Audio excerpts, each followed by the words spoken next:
The G20 has kicked off in the city of lakes, Udaipur. With us right now is the G20 Sherpa for India, Mr. Amitabh Kant. Mr. Kant, thank you very much for joining us. Tell us how this Sherpas meeting will set the tone for India's presidency. So, two critical things. One is that we prepare issue notes. So last 6-7 months we've been working on the issue notes of the 12 working groups. All those issue notes were prepared. All our priorities were spelled out. Many of them were highlighted by the Prime Minister in his address at Bali, where he said that India's presidency will be decisive, action-oriented and ambitious. And therefore, our priorities are fairly ambitious. And those priorities and those issue notes will be discussed here. And on many of those issues, we will try and evolve a discussion around so that everybody gets together on these issues. Those are issues of development. Those are issues of growth. Those are issues of financial inclusion. Those are issues of social progress. And therefore, G20 should lead the world in this moment of crisis to an era of growth and development. Right. You have in the past emphasized that we would like to focus on developing resilient, strong supply chains of food, fuel and fertilizer. This is one of the key themes as well. What progress does India really expect on this front? So, at the G20 in Bali, these issues were discussed. Several initiatives were taken. To my mind, the key right now would be about having a very inclusive, resilient and sustainable growth, because there's a looming crisis of slowdown. Prime Minister had dwelt on this. Important thing for a forum like this is to accelerate the pace of sustainable growth over a period of time so that everybody benefits. If there is no inclusive and resilient growth, we'll all get impacted. The second is that a lot of people have got fallen behind because of COVID. The United Nations Secretary General has said that 200 million people have gone into poverty, over 100 million people have lost their jobs. Now, this is a huge challenge for the world, and therefore, how do you accelerate progress on education, health, many of those issues, again, dwelt at length by the Prime Minister in his Bali address. Those are challenges. And thirdly, if you need growth in a sustained manner over a period of time, digital transformation, much like what India has done. How do you provide digital identity? Close to about 4 billion people in the world do not have a digital identity. 2 billion people do not have a bank account. 133 countries in the world do not have a fast payment mechanism. And therefore, we were able to lift a vast segment because we were able to do direct benefit transfer. And all this is a key challenge. So digital transformation is going to be critical. And I think the Prime Minister has emphasized very strongly that India would lead the world in women-led development. Right. And therefore, today in India there are more women than men. How do you bring in financial inclusion?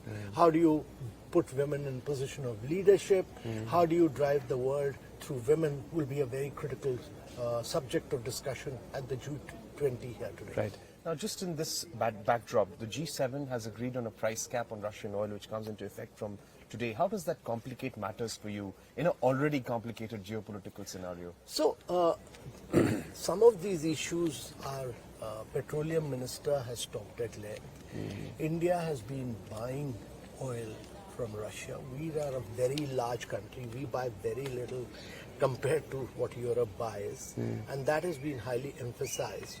We will continue to do what is in India's interest. We are a very large population. For us, it's very important to ensure that there is, we are able to ensure that the citizens of India are able to get goods at reasonable prices. Energy is a very major component of ours. Our policy remains very clear and very steady. Right. When it comes to the issue of indebtedness, China has a big role to play there. What would be your expectation from the Chinese Sherpa, the Chinese delegation? So we continue to discuss, the G20 continues to discuss. It's a very important issue because 70 countries around the world are impacted by global debt.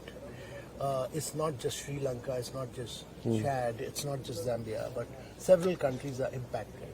And the challenge there is that there is a debt from IMF, there's a private sector debt, and there's also debt from China.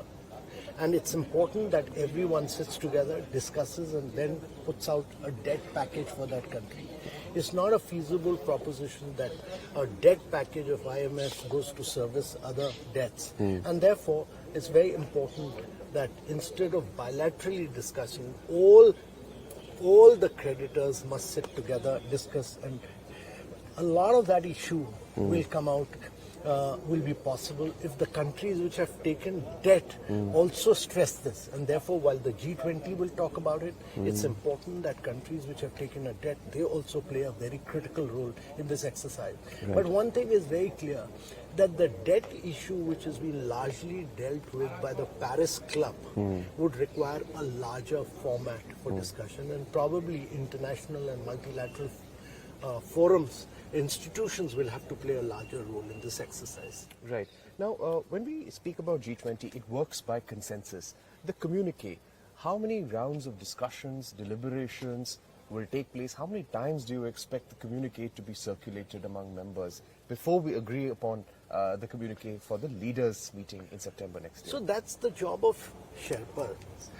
Communiques are not circulated. They are drafted, they are discussed, they are debated, they are, over several rounds, 4 rounds, 3 rounds, etc. In the last few rounds. Right now, it's the process of listening to others. Our job from India is we've done our job of preparing our issue notes and circulating. Now it's important to listen to their perspective on this issue. We'll hear them out. We'll hear everybody out. And then move forward with them.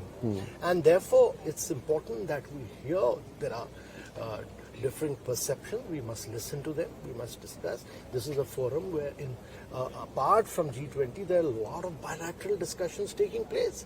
Yesterday night, we had a 2.5 hours discussion of emerging market economies, which went on till 12 in the night. Then we had a Troika meeting.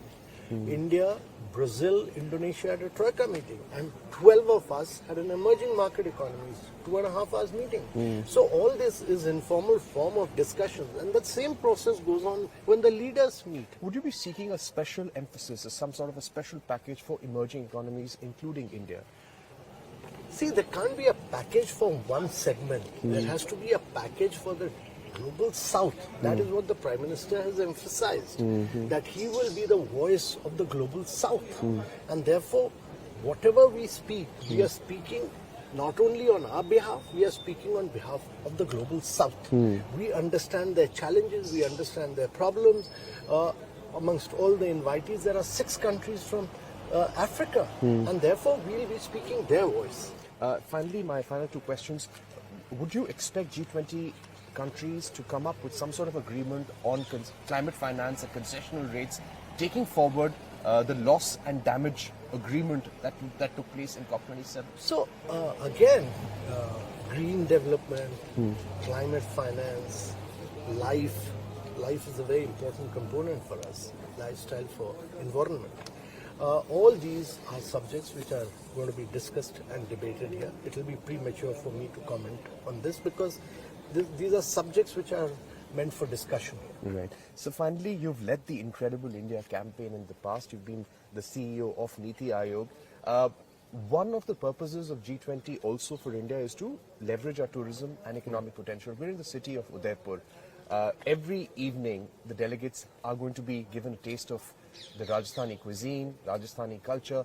This will happen in every state. What will this really do for India's economy and India's image? So our objective is very clear, that we should be able to culturally elevate every single visitor to India. We should be able to mentally rejuvenate him, spiritually invigorate him. It's not just a conference, it's about branding India. It's about taking India to another level. Give him a unique experience from the point of arrival to the point of departure. And in our presidency, it's the local cuisine, the local flavor of every state, the local cultural element, the local hospitality will play a very important element. And secondly, I think one very clear thing that we'll focus on is that next year will be the year of millets. And therefore, every meal that we are doing, we are also serving millets. So yesterday night, there were quite a few dishes of millets also. And we feel very strongly that this is a unique opportunity for India to promote India as a travel and tourism destination, a very unique destination. And everybody who's come to Udaipur has had a great experience here. They have a wow factor about Udaipur. And I must compliment the government of Rajasthan for having done an absolutely incredible job of hospitality and of cleaning up their city. Udaipur is looking magnificent. All right. Thank you very much for speaking to us.